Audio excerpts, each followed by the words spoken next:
Hello বন্ধুরা, welcome back to my channel সোমাকে দুনিয়ামে সবাইকে স্বাগত জানাচ্ছি। আমি সোমা, আমি খুব ভালো আছি, আশা করছি তোমরা সবাই ভালো আছো। তো এটা হচ্ছে বিকালের থেকে ব্লগটা আমি অ্যাকচুয়ালি শুরু করেছিলাম। তো তার আগে কিছু কথা বলিনি। এটা আমার অ্যাকচুয়ালি এক এক সপ্তাহ হয়ে গেছে শায়দ, মানে রথের আগের দিনের ব্লগ ছিল, যেটা আমি কোনো কারণবশত আমি ছাড়তে পারিনি। তো সেটাকেই আবার ভাবছিলাম নতুন করে গুছিয়ে আবার তোমাদেরকে দেখানোর জন্য রেডি করেছি। তো ব্লগটা একটু লেট হয়ে গেল, যার জন্য সরি, সবার কাছে ক্ষমা চাইছি। তো মানে এটা প্রত্যেকবারই হয়ে থাকে আমার সাথে, তো এটা নতুন কিছুই না। বাট প্রত্যেকবারই ভাবি চেঞ্জ করবো নিজেকে, রোজকার রোজ আপডেট দেবো, বাট সেটা করতে পারি না। তো 3 বান্ধবী মিলে বেরিয়ে পড়েছিলাম টোটো করে বিকালবেলা। এটা ব্লগটা অ্যাকচুয়ালি শুরু করছি রথের আগের দিন বিকালবেলা থেকে। তো 3 জনই টোটোয় বসে গেছি। তো দেখতেই পাচ্ছ আমরা এখন বর্তমানে 16 নম্বর গেটে আছি। ওখান থেকে আমরা যাচ্ছি এখন ইছাপুরের উদ্দেশ্যে। অ্যাকচুয়ালি কথাটা একটু বেঁধে বেঁধে যাচ্ছে, মানে তুতলে যাচ্ছি। আবার অভ্যাসটা ছুটে গেছে, তো সেই জন্য আবার কথাটা তুতলে যাচ্ছে। তো যাই হোক, তোমরা একটু মানিয়ে গুছিয়ে নিও। তো আমরা 3 বান্ধবীর গল্প তো শেষ হচ্ছে না, দেখতেই পাচ্ছ, মুখ চালিয়েই যাচ্ছে সবাই। কারণ 3 জনেই পুরো দিনে সারাদিনে কী হয়েছে 3 জন কম বেশি মানে আমাদের আলোচনা হতেই থাকে। সারাদিনে কোথায় কি করেছি, কে কি করছে, এই সমস্ত আপডেটগুলো আমরা নিজেদের মধ্যে নিজেরা বলা কওয়া করছি। তো আমরা কথা বলতে বলতে তার মধ্যে অটোটা পৌঁছে গেছিলো ইছাপুর। তো আমরা ইছাপুরের রাইফেল ফ্যাক্টরির সামনে পৌঁছে গেছিলাম। সঠিক লোকেশনটা আমি জানি না, তো যাই হোক। তো আমরা চলে যাচ্ছিলাম আজকে গোল্ডের শপে। তো আমরা ইউটিউব দেখে দেখে না অ্যাকচুয়ালি একটা শপের খোঁজ পেয়েছি নিয়ারেস্ট, যেটা হলো জিএম জুয়েলার্স। তো যেটা ইছাপুরে, মানে ফুল অ্যাড্রেসটা আমি এখন কিছু বলছি না, ওটা শায়দ আনন্দমঠ এরিয়ার দিকে। তো লোকেশন, এক হাতে ফোন দেখছো, এক হাতে কথা বলছি। তো এক হাতে ফোন রাখার মানেটা এর জন্য ফোনটা ইউজ করছি যে লোকেশনটা ট্র্যাক করেছিলাম। লোকেশন ট্র্যাক করে করে আমরা জেএম জুয়েলার্সে পৌঁছে গেছিলাম। তো ওদের কালেকশানগুলো আর ওদের যে অফারটা চলছিল রথের আগে, তো সেটা দেখে দেখে আমাদের 3 বান্ধবী মিলে ঠিক করলাম যে আজকে আমরা সোনা কিনতে যাব, প্লাস রথ, বাচ্চাদের জন্য রথ কিনতে যাব। তো আমরা বেরিয়ে পড়েছিলাম সেই উদ্দেশ্যেই। তো এটা ছিল ইছাপুরের স্টেশন।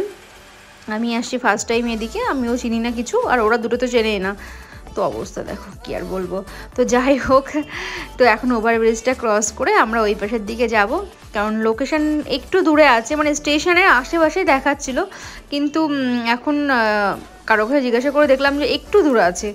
তো এদিকে আমার ক্যামেরাম্যান আমার ভিডিও বানাতে যাতে নিজেই পড়ে না যায়। অ্যাকচুয়ালি আমরা গোল্ডের দোকানে যাচ্ছি কারণ আছে, সোনার দোকানে যাওয়ার কারণটা হলো এখন যে ট্রেন্ডিং পলা চলছে, তো ট্রেন্ডিং পলাটা, ভাইরাল পলা যেটা চলছে, ওটা না ওদের নেওয়ার খুব ইচ্ছা আছে। তো আমি ওদেরকে বলেছিলাম, অ্যাকচুয়ালি ওরাও জানে, কিন্তু ওদের মানে ওই শপটা যে ওখানে আছে সেটা ওরা জানতো না। তো সেই হিসাবে আমি সার্চ করে দেখলাম যে নিয়ারেস্ট ওখানেই আছে। তো 3 জনেই বেরিয়ে পড়েছিলাম যে ভাইরাল বলা, আর যে যা নেবে সেই হিসাবে মানে কি নেবো সেই হিসাবে ওখানে পৌঁছে গেছিলাম। তো এখানে দেখলাম স্টেশনের বাইরেই মন্দির আছে, মন্দিরে প্রণাম করলাম, আর ওরা তো আমাকে রেখেই হাঁটা দিয়েছে। তো এখানে অ্যাকচুয়ালি না দোকানটা একটু ভিতরের দিকে ছিল, যার জন্য খুঁজতে একটু প্রবলেম হয়েছে। তো ওই যে দেখো, অবশেষে খুঁজে পেয়েছি জেএম জুয়েলার্স। এই রাজলক্ষ্মী জুয়েলার্সের পাশেই আছে জেএম জুয়েলার্স। তো সেই দিন জুয়েলার্সে মানে এই শপে যাওয়ার পর আমি দেখলাম যে জামা কাপড়ের দোকানে ভিড় তো দেখেছি আমরা, কিন্তু সোনার দোকানে যেমন ভিড় হয় সেটা আমার দেখার বাইরে ছিল। এখানে অ্যাকচুয়ালি বাইরে লাইন লাগিয়ে লোক দাঁড়িয়েছিল, মানে কিছু লোককে ভিতরে রাখলে আবার বেরানোর পরে তারপরে আবার ঢোকাচ্ছে, মানে ভিতরটাকে আমি তোমাদেরকে ঠিকমতো দেখাতেও পারলাম না। তো তার আগে কালেকশানগুলো একটু দেখে নাও। এই যে শাখাটা কত সুন্দর লাগছে, এটা হলো রাজকোটের শাখা, যেটা প্রাইসটা খুবই খুবই খুবই কম, মানে শায়দ অ্যাকচুয়ালি অ্যাকুরেট দামটা মনে নেই, সেজন্য আর বলতে চাইছি না দামটা কত। আর জিনিসগুলো দেখো, এখানে ভ্যারাইটিস জিনিসগুলো আছে, আর কালেকশানও এদের কাছে প্রচুর আছে। পলার, বেশিরভাগ পলার কালেকশানটা বেশি দেখলাম। রাজকোটের শাখা আছে, পেটি শাখা আছে, এগুলো ছকের চুড়ি আছে, আইস্ত্রি আছে, মানে প্রচুর কালেকশান আছে। তো তার মধ্যে থেকে আমার বান্ধবীটা পলা দেখছিল, এই যে পলা, ভাইরাল পলাগুলো ওদের খুব পছন্দ হয়েছে। আর পলারগুলোর কালার দেখো, 3 রকম কালারই ছিল, সবুজ ছিল, মেরুন ছিল, রেড ছিল। আর এই শাখাগুলো আমার না অপূর্ব লেগেছে, এত সুন্দর না, মানে দেখলে মনে হচ্ছে কি একটা নিয়ে নিই, খুবই সুন্দর খুবই সুন্দর। তো মানে বলার বাইরে। আর এই শাখাগুলো এখন চলছে মানে হালকা রেঞ্জে, হালকা রেটের মধ্যে, মানে দাম বেশি না, তার মধ্যে থেকে খুবই সুন্দর। আর কানেরগুলোও ছিল খুব সুন্দর। আর একটা চেন পছন্দ হয়েছিল রিতার, এই মাঝখানের চেনটা খুবই পছন্দ হয়েছে, খুবই সুন্দর, মানে হালকা ওয়েটের মধ্যে খুবই সুন্দর, ডেলি ইউজের জন্য ঠিক আছে, পারফেক্ট আছে। তো তারপর আমরা বাড়িতে ফিরে আসছি, ফেরার পথে একটা পার্ক পেয়েছিলাম, পার্ক পাইনি অ্যাকচুয়ালি, আমরা রথ কিনবো, কিন্তু ভেবেছিলাম রাস্তা ভুল করে এপাশে চলে এসেছি, তো রাস্তা ক্রস করে ওই পাশে চলে যাব, কিন্তু পার্কের ভিতরে আমরা গোল গোল ঘুরেছি, রাস্তা আর খুঁজে পাইনি। বাহ! তো এটাকে দেখো, জাস্ট খুবই সুন্দর লাগছে, খুব সুন্দরভাবে বানিয়েছে এটা। তো যেটা বলছিলাম, রাস্তা খুঁজে না পাওয়ায় সবাই তো ওয়াকিং করছে, তো আমরাও ঘুরে ঘুরে সেই জায়গাটা আবার চলে এসে তারপর বাইরে বেরিয়ে রথ কিনতে চলে এলাম বাজারের দিকে। তো এটা হলো ইচ্ছাপুরের কি বাজার নাম আমি জানি না। তো এইখানে রথের মানে আমাদের বাচ্চাগুলো সব রথ টানবে, তো সেই জন্য রথ নিতে চলে এসেছিলাম। তো এই দোকানটাতে না একটু রথের দামটা একদম সামনের উপরে ছিল, যার জন্য একটু দামটা একটু বেশি বলছিল। তো আমরা ভাবলাম পাশে আরও শপ আছে, যখন সব দোকানে একবার ট্রাই করে দেখি কোন দোকানে কেমন কি বলছে। তো পাশে আর একটা দোকান দেখলাম, সেখানে একটু দাম কম ছিল, ঠিক তোমাদেরকে দেখাচ্ছি চলো। ওই যে এই দোকানটার সামনের ফ্রন্ট পেজে আরও আছে, এগুলো তো জাস্ট অল্প কিছু ব্যাক সাইডে রেখে দিয়েছে। তো উনি বললো সামনের দিকে আসো, সামনে আরও আছে। চলো তোমাদেরকে সামনের রথগুলোকে একবার দেখিয়ে দিচ্ছি। রথগুলো না সব রকম সাইজে ছিল, ছোট বড়, মানে 3 থাক 2 থাক করে। তো চলো সামনের দিকে দেখো, প্রচুর রথ আছে। আর বাজারটাতে না ভিড়ও ছিল প্রচুর, মানে ভিতরের দিকে তো প্রচুর ভিড় ছিল, এই সাইডটা একটু কম ছিল, কারণ রথের দোকানে সবাই তো রথ নিচ্ছে না। যেমন আমাদের এতগুলো ফ্যামিলি মিলে আমরা একই জায়গাতে রথ, মানে একটাই মানে যেটা হচ্ছে রিতার ঘরে রথ আনা হয়েছে, ও নিয়ে এসেছে, তো ওখানেই পুজো হবে। তো রথটাকে আমরা নিয়েছিলাম 3 থাকের রথ, আমাদের রথটা খুবই সুন্দর ছিল দেখো। তো এই রথের ব্লগটা আমি তোমাদেরকে এই ব্লগের পার্টে মানে অ্যাড করতে পারছি না, তো নেক্সট একটা ব্লগ বানাবো। তো সেটাতে রথ অ্যাকচুয়ালি চলেও গেছে, অনেক দিন হয়ে গেছে আমার, এখনও আমি ডালতে পারিনি, আপলোড দিতে পারিনি, তার জন্য সরি। তো চেষ্টা করবো খুব তাড়াতাড়ি কাল পরশুর মধ্যে ওই ব্লগটাও দিয়ে দেবার, তবে উল্টো রথের আগে দিয়ে দেবো, কারণ উল্টো রথের দিন আবার নতুন একটা ব্লগ আসবে। তো এবার থেকে কন্টিনিউ ব্লগ দেওয়ার চেষ্টা করবো, ও চাই শর্ট হোক ব্লগ বড় হোক যেটাই হোক চেষ্টা করব। তো ওখান থেকে ওই সমস্ত করে আসার পর আবার তারপরে নেক্সট ডে এটা ভিডিও ছিল, ছোট্ট একটা ক্লিপ নেওয়া ছিল যেটা তোমাদেরকে শেয়ার করছি।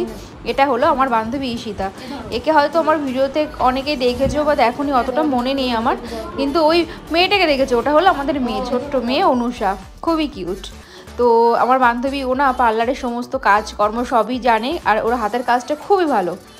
তো আমরা 3 জনই গেছিলাম যে ওর কাছে এমনি জাস্ট ঘুরতে, কিন্তু ওই বললো যে আমি আইব্রোগুলো সবার সেট করে দিচ্ছি, ও কারণ কাজ শিখেছিল আগে হয়তো তার জন্য, আর ওর হাতের কাজটা খুবই ভালো।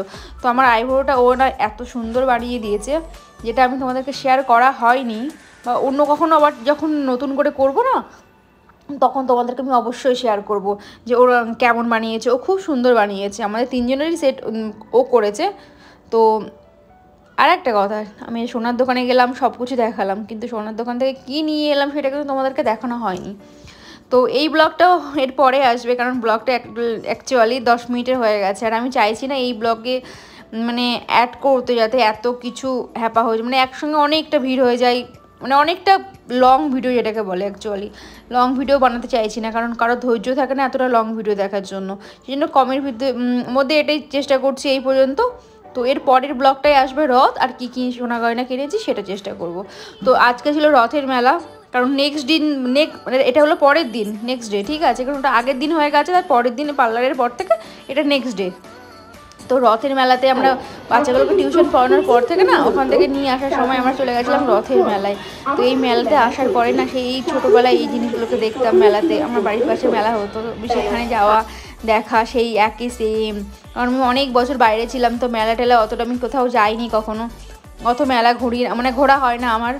তো যাই হোক, আমি জিনিসগুলো জাস্ট দেখছিলাম, তো আমার পছন্দ এখানে কোনো জিনিসই নেই, মানে আমার অ্যাকচুয়ালি কিছুই ভালো লাগছিল না এখানে। তো আমার যেটা ভালো লাগছিল আমি তোমাদেরকে অবশ্যই শেয়ার করব সেটা। এদিকে রিতা দেখো, রিতা ক্লিপ নিচ্ছে হয়তো, হ্যাঁ আমার অত মনে নেই কী নিয়েছে, মনে হচ্ছে ক্লিপ নিয়েছে, আর গার্ডার এরকম কিছু নিয়েছে হয়তো। তো যেটা বলছিলাম, এই যে এই পাখিগুলো আমার যে এত ভালো লেগেছে না, এই পাখিগুলো খুবই সুন্দর, খুবই সুন্দর, মানে এগুলো পিস ছিল 70 টাকা করে বলছিল। তো মানে পাখিগুলো দেখতে খুবই সুন্দর লাগছে, এগুলো ঘরে ডেকোরেশনের জন্য খুবই ভালো লাগছে। তো আমি প্রথম দিন না, আজকে যেটা ব্লগটা দেখছো, তো আমি প্রথম দিন দুটো নিয়ে এসেছিলাম, কিন্তু দুটো আনার পর দেখি ঘরে এত ভালো লাগছে কি নেক্সট ডে আবার আমি 4টে নিয়ে এসেছি। তো টোটাল এখন 6টা হয়ে গেছে, ওটা দিয়ে আমি ঘরটাকে ডেকোরেশন করেছি, সেটাও অবশ্যই তোমাদেরকে শেয়ার করব। তো দেখো পাখিগুলোকে দেখো, জাস্ট খুবই সুন্দর লাগছে, হাতের কাজ, মানে ওনারা হাতে বানিয়েছে যেটা বললো। তো চলো এই ব্লগটা এই পর্যন্ত।